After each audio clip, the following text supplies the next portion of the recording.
In the dim glow of a medieval workshop, the steady rhythm of wooden mallets striking iron hoops echoed against rough timber walls. The scent of resin and oak shavings lingered in the air. There were no roaring machines, no saw blades or hydraulic presses, and yet the coopers, those skilled barrel makers, produced vessels so precise and watertight that they could hold ale, wine, salted fish, or grain for months, even years. Their craft was more than trade. It was the quiet heartbeat of survival. How, without modern tools, did they achieve what seems almost miraculous? They shaped staves, the curved planks that form the body of the barrel, using nothing but axes, draw knives, and planes. With controlled fire and careful sprinkling of water, they coaxed stiff oak into elegant curves, binding everything with iron hoops. Each barrel was not only functional, but essential to the lifeblood of medieval society. Across Europe, barrels became far more than simple containers. They were the invisible infrastructure of commerce, the very backbone of trade. While clay jars broke and baskets leaked, barrels offered durability, portability, and the rare gift of holding liquid without seepage. In their curved walls, merchants carried precious cargo: Bordeaux wines bound for royal feasts, salted herring destined for Lenten tables, or sacks of grain waiting out a harsh winter. For sailors, barrels were as crucial as sails themselves. They carried fresh water across oceans, keeping men alive on voyages that stretched into months. Their design was revolutionary. Round yet sturdy, a barrel could be rolled by one man across stone streets or onto ships, moving heavy loads that would have otherwise required teams of labourers. They lined storerooms in villages, filled taverns, and guarded provisions in monasteries. A well-sealed barrel meant the difference between hunger and survival during failed harvests or bitter winters. In short, these vessels became lifelines of both households and empires. The cooper, then, was far more than a craftsman. He was an architect of daily survival, his work ensuring that food did not spoil and that goods reached distant markets. Though his name rarely appears in chronicles, the cooper's influence was profound, linking remote towns with great ports and provisioning armies that marched across Europe. Workshops were noisy, pungent places. Oak staves stood propped against walls, iron hoops lay stacked in corners, and the rhythmic thud of mallets was ever present. Apprentices learned under stern masters, enduring years of training before they could be trusted with their own barrels. The guild system recognised their trade as essential, protecting their craft and granting them status. Theirs was a laborious profession, precise, demanding, and unrelenting. Yet the rewards were respect and the knowledge that their hands sustained both local families and kingdoms alike. The first stage in crafting a barrel began not in the workshop but in the forest. The choice of wood determined everything. Coopers understood intimately which species offered strength, flexibility, and tight grain. Oak was the gold standard. Its dense fibres swelled upon contact with the liquid, sealing gaps naturally. But it was not simply cut and used. Logs were split, not sawn, to preserve the integrity of the grain, then seasoned outdoors for months, sometimes years. Sun, wind, and rain leached out harsh tannins that could spoil contents, while also drying the wood to prevent warping. To the cooper's eye, a log was more than timber. It was a partner in creation. He read the grain like a script, rejecting flawed pieces and setting aside those that carried hidden cracks. Each region had its preferences: pine or fir for dry goods, chestnut in southern climates, but for wine, ale, and water, oak reigned supreme.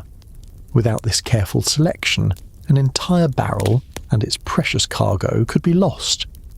Once seasoned timber was ready, rough logs were shaped into staves. The cooper split the wood into long boards, each shaved with axes and draw knives. These staves were not flat. Their edges tapered slightly so that, when joined together, they formed a circle. This bulging profile, narrow at the ends, wide at the belly, was achieved by eye and hand, not measurement. It required immense precision. Shave too thin, and the stave might crack under pressure. Leave it too thick, and the pieces would not fit snugly.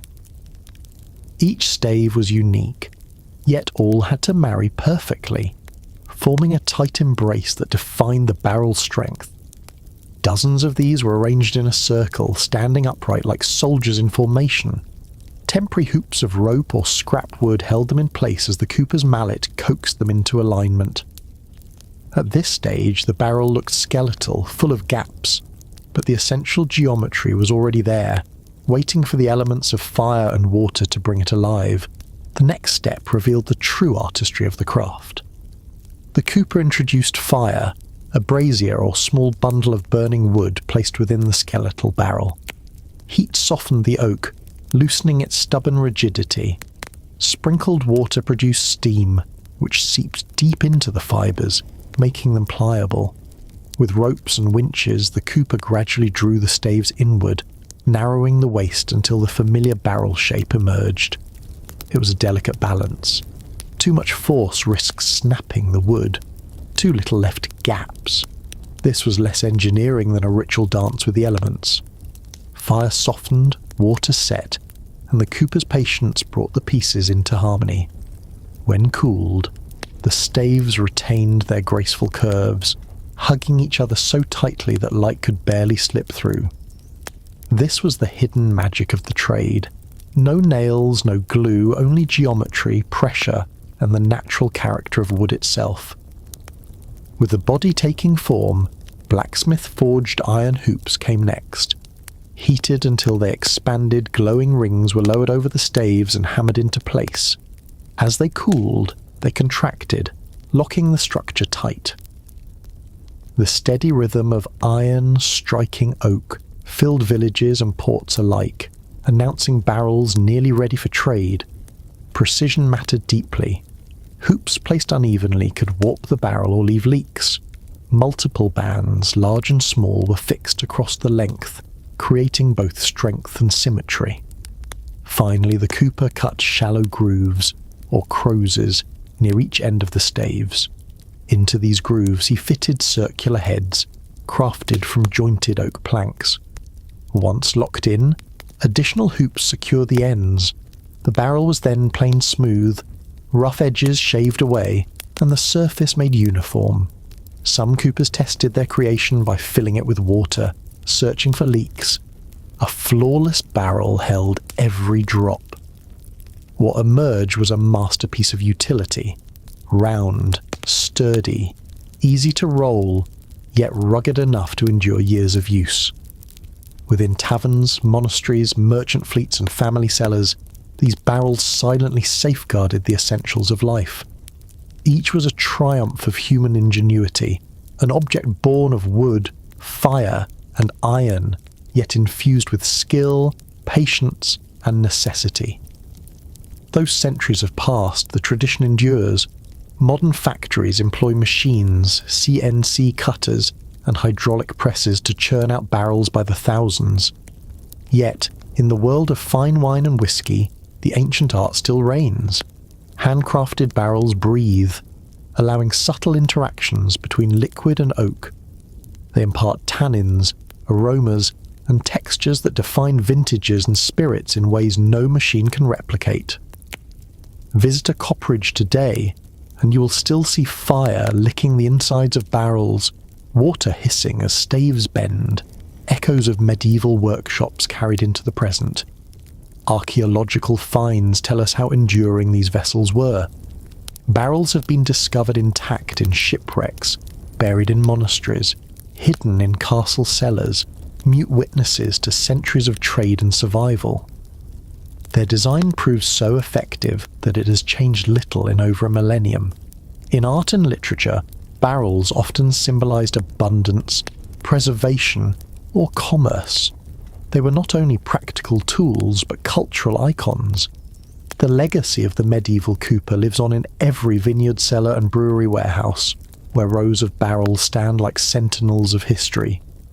They remind us that the survival of societies once depended on these silent containers, each carrying not just food or drink, but the promise of connection between farmer and feast, between port and palace, between one generation and the next. Wooden barrels endure as more than artifacts. They are emblems of resilience and adaptation, proof that human craft can shape nature into tools that sustain civilization. And though the cooper's hammer may no longer echo across every town square, the barrels he created continue to roll through history, symbols of medieval ingenuity that still hold relevance today.